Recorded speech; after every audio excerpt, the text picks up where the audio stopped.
Hello my dear student, कैसे हो आप। आज हम एक बहुत बढ़िया सा टॉपिक पढ़ रहे हैं जिसका नाम है पॉलीमर।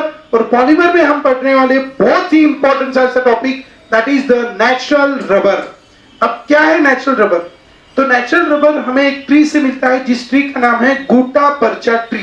ध्यान में रखना है, एक ट्री है बच्चों गुटा पर्चा ट्री, और उस ट्री से एक सब्सटेंस हमें मिलता है। उस सब्सटेंस को कहते हैं हम लैटेक्स। लैटेक्स नाम का एक मिल्की सब्सटेंस मिलता है, और उस मिल्की सब्सटेंस में होता है आइसोप्रीन। उस मिल्की सब्सटेंस में होता है बच्चों आइसोप्रीन।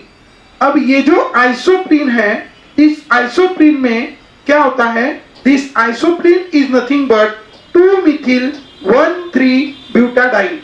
आप देख सकते हो ब्यूटाडाइन, आप सब लोग जानते हो। ब्यूटा this word is related to the how many carbon? 4 carbon.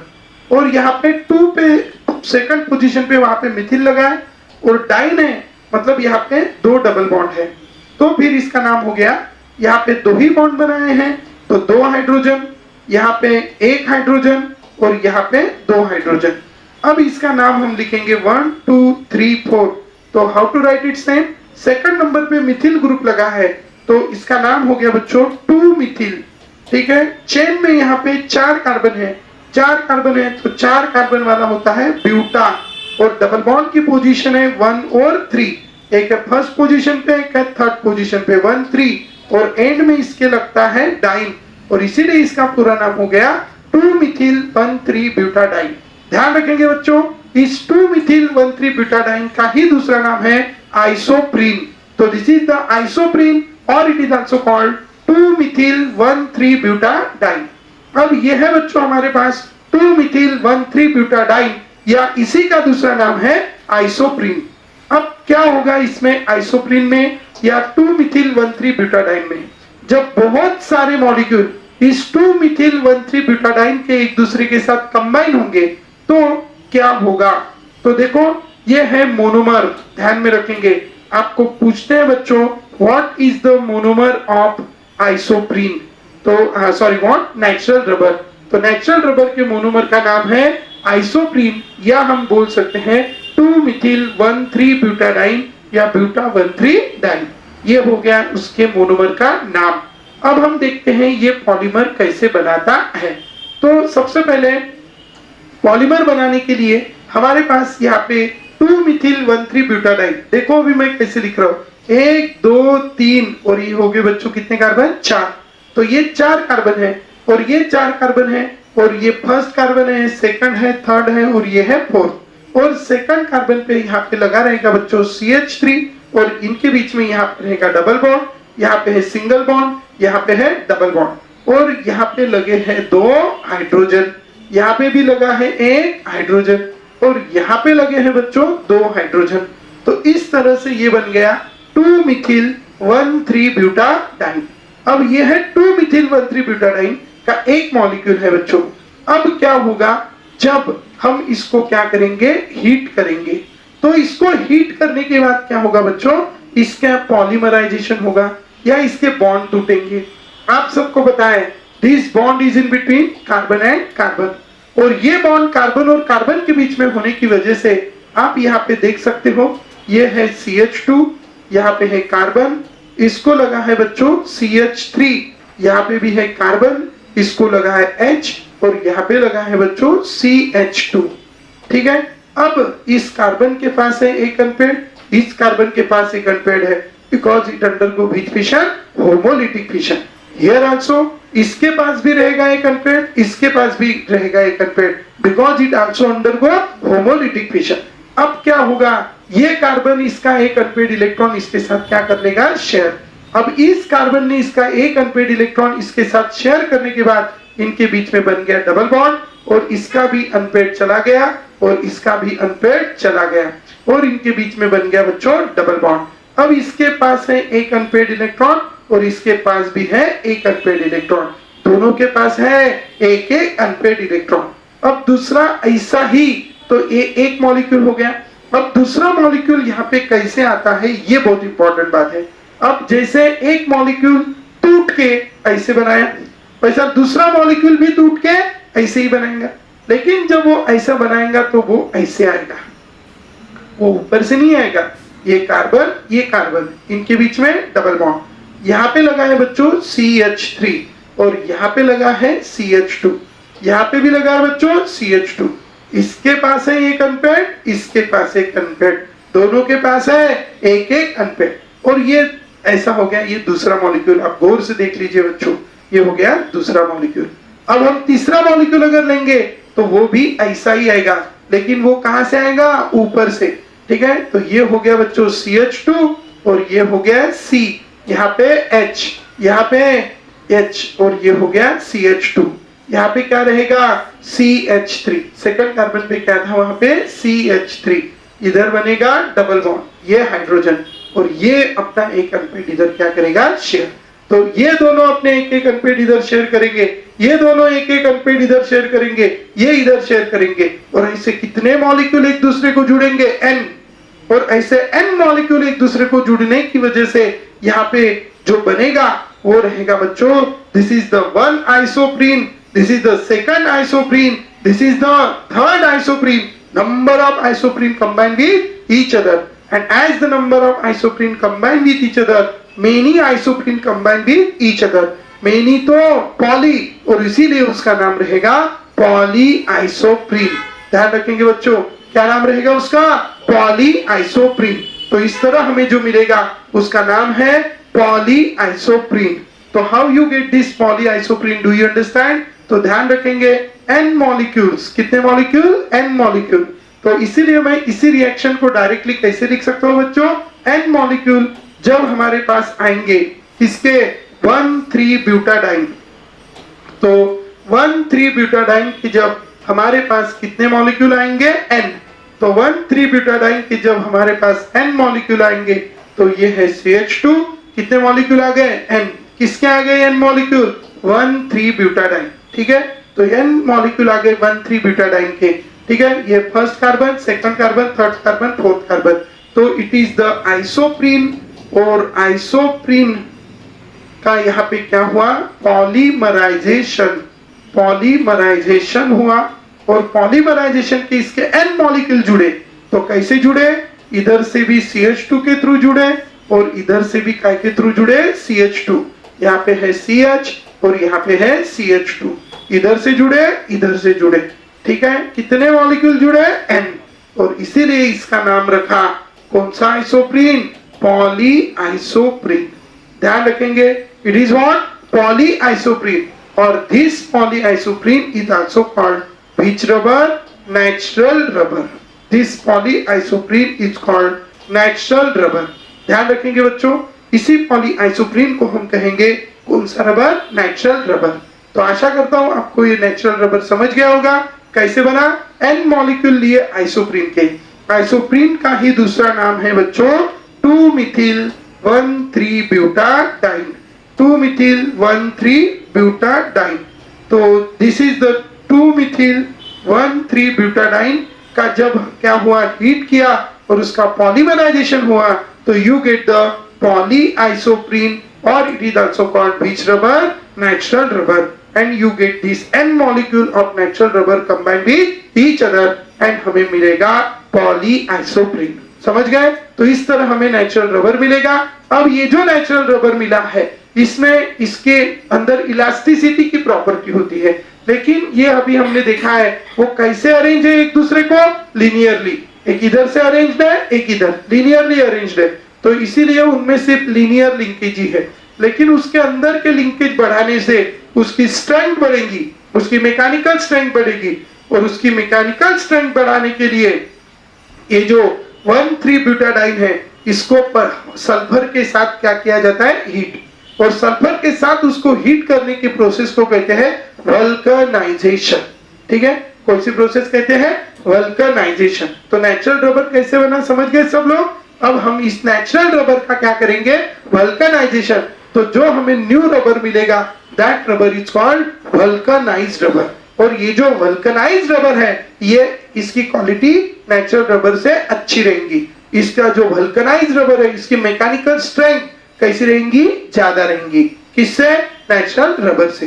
तो अभी हम देखते हैं वल्कनाइजेशन, प्रोसेस का नाम है वल्कनाइजेशन। ध्यान में रखेंगे तो name of the process is vulcanisation. Keep in your mind, इस प्रोसेस का नाम है बच्चों वल्कनाइजेशन। ठीक है, vulcanisation of natural rubber, vulcanisation of natural rubber. ठीक है, नेचुरल रबर का वल्कनाइजेशन करेंगे। वल्कनाइजेशन करना मतलब क्या करना है? The process of heating of rubber in the presence of sulphur. अब हमने नेचुरल रबर का स्ट्रक्चर अभी हमने देखा है। कैसा है बच्चों स्ट्रक्चर? अभी अभी हमने देखा है कि हमारे पास यहाँ पे ऐसा था 1,3 ब्यूटाडाइन और यहाँ पे एक मिथिल, 2 मिथिल 1,3 ब्यूटाडाइन था, वो टूट गया और टूट के फिर उन्होंने क्या किया, फिर यहाँ पे डबल बॉन्ड, ये इधर जुड़ेगा, ये इधर जुड़ेगा। फिर हमने सेकेंडली देखा, या हम इसको ऐसा कर सकते हैं कि इधर से भी ड्रॉ पर, चलो इधर से ड्रॉ करते हैं। तो ऐसा है हमारे पास, यहाँ पे डबल बॉन्ड है, यहाँ पे मिथिल ग्रुप है, ये मिथिल ग्रुप यहाँ पे है। अब ये हो गया एक। दूसरा, अब क्या होगा, ऐसा ही दूसरा मॉलिक्यूल, ये इधर इधर इधर यहाँ पे, और ये सेकंड कार्बन पे हमें लगाना है मिथिल ग्रुप, तो हमने यहाँ लगा दिया। ठीक है, अब यहाँ पे एक बात ध्यान रखेंगे बच्चा पार्टी, कौन सी बात, कि ये CH2 है, ये CH2 है, और CH2 डबल बॉन्ड के सेम साइड में है। तो हमारा कॉन्सेप्ट है when the CH2 are present on same side, तो we say it is cis। और इसीलिए आपको कभी कभी पूछते हैं कि रबर में जो कॉन्फ़िगरेशन होता है वो कौन सा होता है, सिस होता है कि ट्रांस? तो कौन सा कॉन्फ़िगरेशन है बच्चों? सिस। तो ध्यान रखेंगे, रबर में जो कॉन्फ़िगरेशन है वो कौन सा कॉन्फ़िगरेशन है? Cis. So it is the cis configuration. और ये CH2 है, हमने देखा था, और ये भी CH2 है। ये दोनों CH2 अपने एक एक अनपेड इलेक्ट्रॉन यहाँ पे क्या करेंगे, शेयर। ठीक है, अब उसके साथ ये भी है, यहाँ पे भी अगर हम वैसा ही ड्रॉ करेंगे तो ये है एक CH2, और ये आप इधर ध्यान देंगे, यहाँ पे बनेगा डबल बॉन्ड, और ये डबल बॉन्ड यहाँ पे बन गया बच्चों, ये बन गया यहाँ पे डबल बॉन्ड। ठीक है, ये डबल बॉन्ड, और यहाँ पे लगाया है कौन सा ग्रुप? Methyl group. और ये CH2 और ये CH2 यहाँ पे क्या बनाएंगे? बॉन्ड। तो इस तरह से ये चेन बन गई। कैसे बन गई चेन, समझ गए अभी? ठीक है, वही ड्रॉ किया। ये देखो, ये ऐसा 2 पे मिथिल, फिर ये ऐसा 2 पे मिथिल, फिर ऐसा 2 पे मिथिल, तो ये बन गई एक चेन। अब ये एक चेन है, ऐसी ही चेन दूसरी बनेगी। अब दूसरी चेन में क्या रहेगा, तो यहाँ पे अभी ये चेन बनी है, आपने भी ड्रॉ की होंगी। अब इसी चेन को हम दूसरे तरीके से भी ड्रॉ कर सकते हैं, मैं यहाँ पे ड्रॉ करके दिखाता हूँ और भी। ठीक है, अब हमने क्या किया, जो अब ऐसी ले लेते हैं चेन। ठीक है, सेम है, 2 मिथिल बराबर। दूसरी चेन कैसी बनेगी, ये इधर इधर इधर, यहाँ पे डबल बॉन्ड, यहाँ पे अल्किल। क्लियर है, जहां पे ये खत्म हुआ यहीं पे इसको खत्म करना, इसको लेना, और ये मिथिल हो गया। समझ गए जल्दी जल्दी? उसके बाद क्या होगा, ये दोनों जुड़ देना है, ये दोनों जोड़ देना है। समझ गए कैसी बनी चेन? क्लियर है? अब वैसा ही, अब ये इसका एंड इधर से है, तो मैं दूसरा वाला इधर ड्रॉ कर रहा हूं, ये इधर, ये इधर, यहाँ पे बीच में डबल बॉन्ड, और अभी इसका मिथिल समझो नीचे लिया है, 2 मिथिल नीचे से। अब जहां पे ये रुका है उसी के नीचे ये बॉन्ड, ये बॉन्ड, ये बॉन्ड, यहाँ पे डबल बॉन्ड, मिथिल नीचे, बराबर। अब उसके बाद ये जहां रुका है उसके नीचे इधर इधर इधर डबल बॉन्ड, मिथिल नीचे से। हो गया, मतलब ये 2 मिथिल 1,3 ब्यूटाडाइन जो टूटने के बाद जो बनता है वो हमने लिख दिया। अब इनको हम क्या करेंगे, जोड़ देंगे, जोड़ दिया। अब जब इसका क्या होगा, वल्कनाइजेशन, वल्कनाइजेशन, वल्कनाइजेशन में हम इसको हीट करेंगे इन the presence of sulphur and under pressure. तो हीट करने के बाद इसके ये जो बॉन्ड है, ये बॉन्ड क्या हो जाएंगे, टूट जाएंगे। ये बॉन्ड भी क्या हो जाएंगे, टूट जाएंगे। ये बॉन्ड भी क्या हो जाएंगे, टूट जाएंगे। और ये बॉन्ड टूटने के बाद अब हमारे पास यहाँ पे फैसिलिटी है तो हम यूज कर सकते हैं, नहीं तो आपको डबल से फिर से लिखना पड़ेगा। ठीक है, तो अब ये बॉन्ड टूटने के बाद यहाँ पे क्या होगा, यहाँ पे आप देख सकते हो, वो फिर से मैंने लिख दिया। ये बॉन्ड टूट गया होमोलिटिकली, ये भी टूट गया होमो, ये भी टूट गया होमो, ये भी टूट गया होमो, ये भी टूट गया होमो, और ये भी टूट गया होमो। सारे बॉन्ड कैसे टूटे? होमोलिटिकली। सारे बॉन्ड होमोलिटिकली टूट गए। ये भी बॉन्ड होमोलिटिकली, ये भी बॉन्ड होमोलिटिकली, ये भी बॉन्ड होमोलिटिकली, और ये भी बॉन्ड होमोलिटिकली। अब इसने क्या किया? अब यहाँ पे गर्दी है तो यहाँ से सल्फर सल्फर इसको जोड़ दिया, बराबर। ये वाला इधर कुछ जुड़ेंगे बाकी, फिर ये वाला यहाँ से सल्फर सल्फर लिंकेज इधर जुड़ेगा, यहाँ पे सल्फर सल्फर लिंकेज इधर जुड़ेगा, ये सल्फर सल्फर लिंकेज इधर जुड़ गए। तो इस तरह ये एक पॉलीआइसोप्रीन चेन थी, ये एक पॉलीआइसोप्रीन चेन थी। अब ये पॉलीआइसोप्रीन चेन कुछ बॉन्ड से इधर जुड़ी, कुछ बॉन्ड से उधर, मतलब उसके अंदर क्या हो गई? Cross linking. और इसके अंदर क्रॉस लिंकिंग होने की वजह से यहाँ पे हो गया कौन सा क्षण? वल्कनाइजेशन। और यहाँ पे वल्कनाइजेशन होने से ये आपस में एक दूसरे से क्या होंगे? जुड़ेंगे। और ये जुड़ने से, जैसे ये चेन एक दूसरे को जुड़ गई, ये इधर जुड़ेंगे, वो उधर जुड़ेंगे। क्लियर है सब? तो इस तरह से ये आपस में जुड़ेंगे, और जुड़ने के बाद इधर भी जुड़ेंगे, उधर भी जुड़ेंगे। ये जो बनेगा इसको बोलते हैं नेटवर्क। क्या बन गया ये? Network. So this is the network of this polymeric chain is form there. और ये जो नेटवर्क है, इस नेटवर्क की वजह से उसके अंदर प्रॉपर्टी रहेंगी इलास्टिसिटी की। It will show the property of elasticity. Elasticity की भी ये प्रॉपर्टी शो करता है। लेकिन ये सल्फर का परसेंटेज बढ़ने से उसकी इलास्टिसिटी की प्रॉपर्टी कम होती है, क्योंकि वो हार्ड बनते जाता है। ठीक है, इसका परसेंटेज बढ़ने से, सल्फर का परसेंटेज बढ़ने से उसकी इलास्टिसिटी की प्रॉपर्टी क्या होती है? कम हो जाती है, क्योंकि वो क्या बनने लगता है? हार्ड। तो ये हार्ड बनने लगता है, इसीलिए उसकी इलास्टिसिटी की प्रॉपर्टी क्या होती है? कम। ठीक है, क्योंकि वो क्या बनने लगता है? हार्ड। और जब सल्फर का परसेंटेज 40 to 45% हो जाता है, when the percentage of sulfur is about 40 to 45% हो जाता है, तो वो नॉन इलास्टिक बन जाता है। That is very important. कैसा बन जाता है वो? Non elastic. और ये जो नॉन इलास्टिक वाला है, इसी को हम कहते हैं इबोनाइट। इसी को हम इबोनाइट भी कहते हैं। That ebonite is the non elastic sulphur. और ये नॉन इलास्टिक सल्फर यहाँ पे बन जाता है, और प्रोसेस का नाम है बच्चों vulcanisation. And you get this rubber. This rubber is called vulcanised rubber. ध्यान रखेंगे, ये जो नया रबर बना है, इस रबर को हम कौन सा रबर कहते हैं? Vulcanised rubber. तो इस रबर को हम कहेंगे वल्कनाइज्ड रबर, और प्रोसेस को कहेंगे, कौन सी प्रोसेस कहेंगे? वल्कनाइजेशन। ध्यान रखेंगे, प्रोसेस को कहेंगे वल्कनाइजेशन, और जो नया रबर बना है उस रबर को हम कहेंगे कौन सा रबर? Vulcanised rubber. सो ध्यान रखेंगे बच्चों, this is the vulcanised rubber. Process का नाम है वल्कनाइजेशन, और नया वाला जो रबर है वो कौन से पॉलीमर है? Network polymer. And it is vulcanised rubber is treat in the type of synthetic rubber, sorry semi synthetic rubber. क्योंकि नेचुरल रबर कहां से मिला? नेचर से।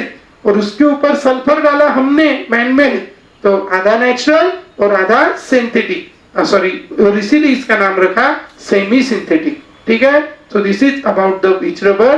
Vulcanised rubber. And this is about the your topic, that is rubber. तो rubber को short में revise करेंगे। Rubber के मोनोमर का नाम आइसोप्रीन और 2,3,1,3 ब्यूटाडाइन, 2-methyl-1,3 ब्यूटाडाइन। रबर का दूसरा नाम है पॉली आइसोप्रीन। रबर में कॉन्फ़िगरेशन कौन सा होता है? सीस और ट्रांस सीस। ठीक है, rubber is a type of addition polymer, क्योंकि दो कंबाइन होते हुए कोई बाहर गया नहीं। So it is addition polymer, and initially it is linear, but after vulcanisation it becomes cross link polymer. Secondly, rubber is an example of, synthetic rubber, sorry, vulcanized rubber is the example of semi synthetic polymer. ठीक है, और when the percentage of sulfur in rubber increases and when that percentage becomes 40 to 45%, then it shows non elasticity and it is called ebonite. तो आज के लिए तो इस तरह हमने ये जो यूनिट था, इस यूनिट के सारे पोर्शन को हमने कवर अप किया है, बहुत अच्छे से उसको इंक्लूड किया है। और इस तरह हमारा जो यूनिट है पॉलीमर, वो यूनिट यहाँ पे खत्म होता है। और कल से हम हमारा नेक्स्ट यूनिट चालू करेंगे, जिसका नाम बहुत बढ़िया है, जो कल ही हम देखेंगे बढ़िया से ट्रिक के साथ। तो मिलते हैं नेक्स्ट लेक्चर में टुमारो। शुरुआत होगी सही तो मेडिकल और इंजीनियरिंग एंट्रेंस एग्जाम में सफलता मिलेगी वही। बच्चों के उज्जवल भविष्य के लिए JSM को बड़ी मेहनत के साथ स्थापित किया है मनोज परघन सर ने, जहां बच्चे हंसी खुशी के वातावरण में सब्जेक्ट को practically experienced and qualified teachers द्वारा मन लगाकर पढ़ते हैं। JSM have highly air-cooled digital classroom with advanced seating arrangement. Enthusiastic study environment created by Manoj sir by providing unique great concepts and tricks to learn chemistry. With full library support and under observation reading room for hard-working students. A detailed and conceptual teaching by well-experienced and dedicated teaching staff. Planning session by educational advisor.